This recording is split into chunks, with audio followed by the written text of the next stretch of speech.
everybody. Well, if you're chubby around the belly, then listen up. Dr. Sharma is here to give you a few very good reasons to lose the weight. Everyone, please welcome Dr. Sharma. Welcome to the show. How are you doing? Thank you for being with us. Good to be here. Okay, so what is making this belly fat such a dangerous thing? Because I got a little bit of belly fat, and I'm getting worried. We all have a little, right? We're going to hide here. Yeah. We typically think of fat as a storage depot, right? We have fat, it's on our bum, it's on our thighs, it's there for a rainy day. The reality is belly fat, abdominal fat, is actually a living organ. It's secreting hormones, chemicals, and it's actually doing us harm in a way differently than the fat on our thighs or our bum. So how is that different? Like, what is the total difference, though? Well, so the fat that you have on your thighs or on your bum actually is dormant. It's just sitting there. The cells aren't doing anything. I see, okay. It's there as an energy storage. Right. The visceral fat, the fat inside your abdomen, around your organs, that stuff's living, breathing. It is secreting hormones that makes your insulin not as effective. It is secreting hormones. It actually will produce estrogen.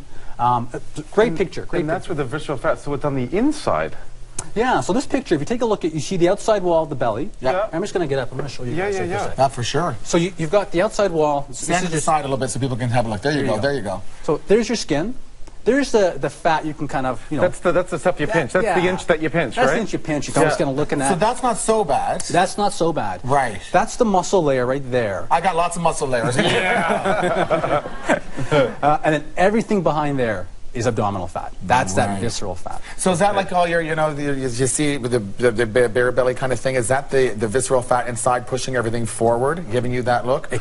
It can be. It can be. How do you find out what it is and where it is? Like, if you've got that little bit around there? That's the challenge, right? It's hard to know because people will think, oh, maybe you can, trick yourself. Oh, I just got the sub-Q fat. Right. But if you take your waist circumference, greater than 35 inches, there's a pretty good chance that you've got this, but you've got that. Right. So you get waist to hip ratios, you've got total waist sort of measurements, you've got your body mass index, all these different markers around where the fat is. But if those markers are high, it's a pretty good chance you've got abdominal fat. Now I want to ask you, so there's visceral fat, so why is that more dangerous than the stuff that you can pinch on the outside? What's the difference? So the difference is it's almost like a living, breathing organ. It's actively producing chemicals. Some of those chemicals are cytokines, tumor necrosis factors, and we know those chemicals will increase your risk of blood pressure, cholesterol, diabetes, colon cancer, breast cancer. So it's active. The other fat is just sitting there, and when you need it, if for example, you go on a hunger strike, it gives you energy. This fat is actively working, and it's working against you. Okay. Now, can thin people have this visceral fat as well? They can. They can, They can, yeah. So this is kind of neat. A few years ago, a guy out of England, Dr. Jimmy Bell, was doing imaging, and he was taking very thin people, and when he scanned them, he realized they have fat inside their bellies, inside their organs. Right. And that's that same visceral fat. So you can be thin, you can be a very slim individual, but have that visceral fat, that belly fat. So then how do thin people get that? I mean, is it hereditary? It's tough. Is it You're right. diet? Yeah. Is it? It's really tough. There's four things. One is diet, exercise, right? So those are things you can control. Another one is genetics, right? So genetics plays out in, during the holiday season, if you take a look around, you look at your family picture, you see a lot of people that are large with belly fat. There's a good chance you've got that visceral fat. And then there's hormonal things, hormonal elements, right? So you can be a thin person, and you're thin because your diet is such, not because your exercise is great, and your hormones are off. So you think, well, I'm not gaining that subcutaneous fat, that fat that you can pinch, but it's all accumulating on the inside. Not necessarily, but it can. Right. So should we go to our doctor and talk about this? Is this something that you go to your doctor and say, okay, I've got fat here, I want to figure out what kind it is. Can the doctor help you find that out? I think the best place to start is say, do I have a large abdominal fat? So what's my waist circumference? If that's up and my body mass is up, my body mass index, and my waist to hip ratio is up, that individual needs to get to the doctor and say, I gotta get rid of this fat. So you told us this, now I'm conscious of it, so I'm going to run a gym, I'm going to do like 100 more sit-ups. I mean, is that going to get rid of the visceral fat? Can I burn it off? I mean, what do we do? So here's the visceral fat is tough to get at. It really is tough to get. I mean, we're going to talk about other ways of getting at subcutaneous fat. Right. What we know is that you take two people with the same body mass index. Right. The person that's reached that number through exercise and diet tends to have lower visceral fat. So if you're going to focus on keeping your BMI low, your waist-hip ratio low, your waist circumference low, you can do that through just diet. But if you can do it through exercise and diet, there's a much, much better chance you're going to have, less sort of abdominal fat, visceral fat, which means all those things downstream, like the blood pressure, cholesterol, diabetes, drops. Wow. Okay, well, we're going to take a very, very quick break. And after the break, Dr. Sharma is going to answer some of your questions about fat. So it's all very interesting and a little bit spooky. We'll get lots of solutions for you after the break. Next, Dr. Sharma's weight loss tips. You've got to create a deficit of how many calories you're taking in versus how many calories you're burning.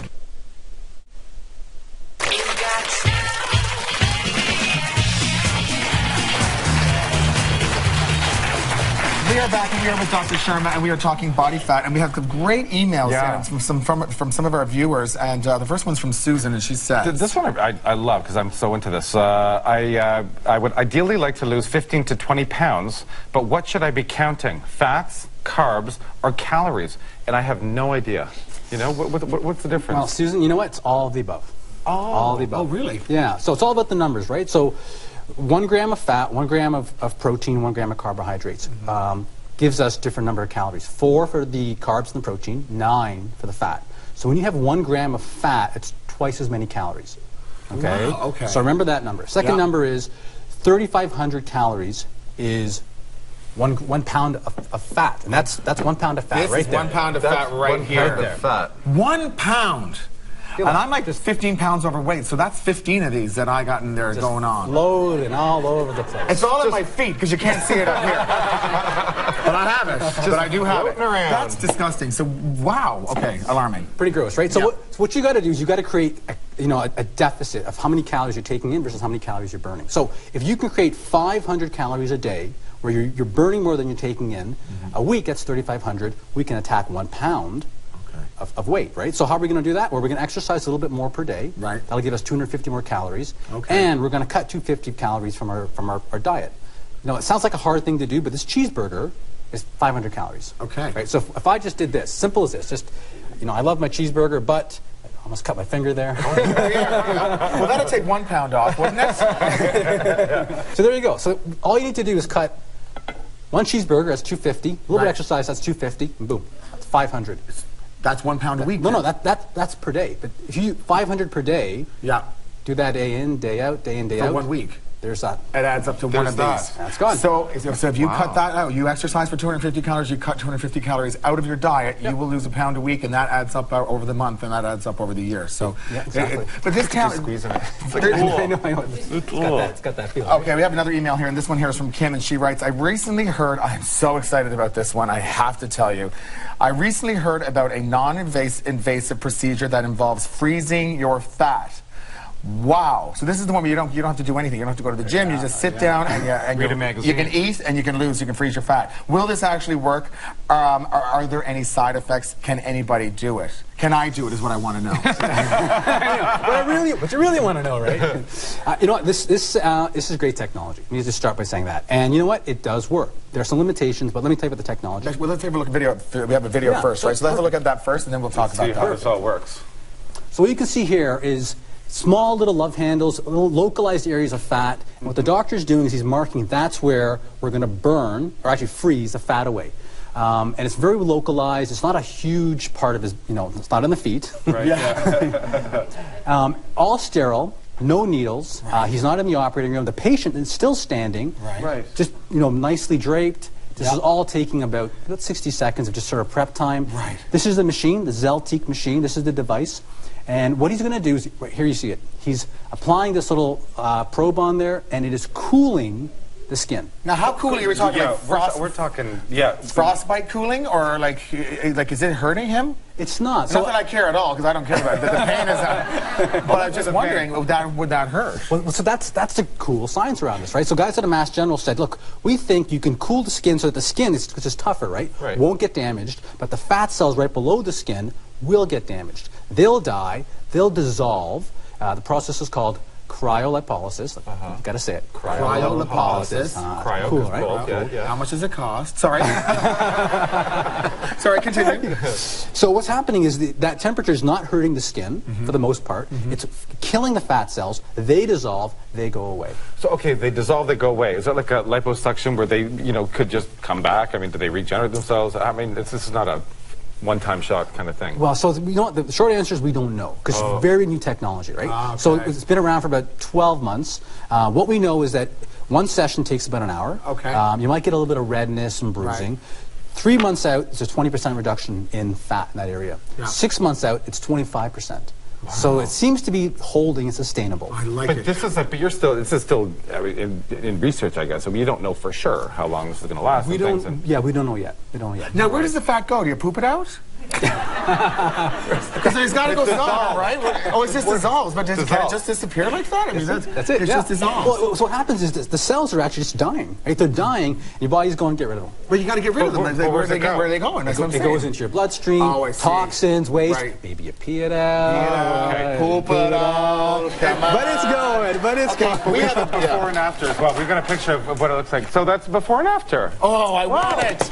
I want it bad. What do you think, guys? Sound like fun or what? And you can do that like on a lunch hour. Wow, look at this. Yeah.